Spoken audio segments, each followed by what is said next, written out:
I respond very strongly to context, and I think context tends to be paramount in how people feel connected to things.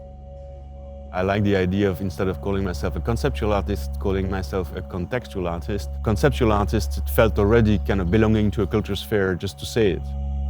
My name is Eric Van Hove, and I was born in Algeria. I grew up in Cameroon, arrived in Belgium at the age of 12, spent 10 years in Europe, 10 years in Japan, and now 10 years in Morocco. When I came back from Africa, I was kind of lost for a while. Then I found art to following a friend into an art school. That's how I entered into art in a way. And I discovered a language there.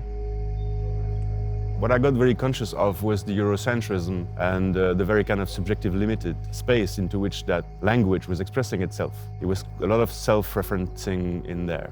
And coming from the outside, I got very conscious of that. So I thought, where's Africa in that, for instance? I just wanted to apply that language of art outside of that imperial semantic sphere, so to say.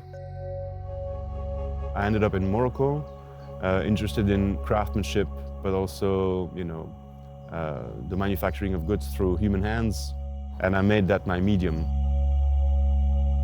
Most of the services and goods are quite stable in terms of their value, and you can comprehend it. An artwork can take value in a kind of crazy way.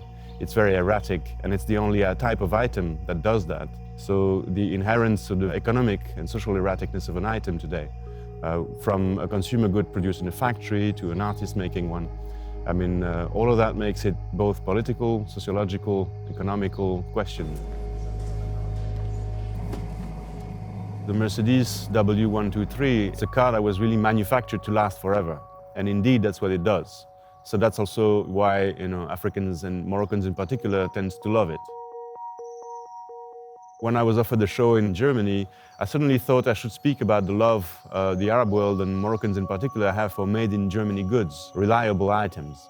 So basically I took that car and we rebuilt it from the remains of many different cars that were imported, because it's all about spare parts, basically. And so testing these techniques of craft and the methods and trying to replicate faithfully that item is a whole Oedipus in itself. It was like them against Mercedes. They keep telling me, is it good? I'm like, I don't know. Does it fit? And, in the end, it's really between you, Mercedes, and God.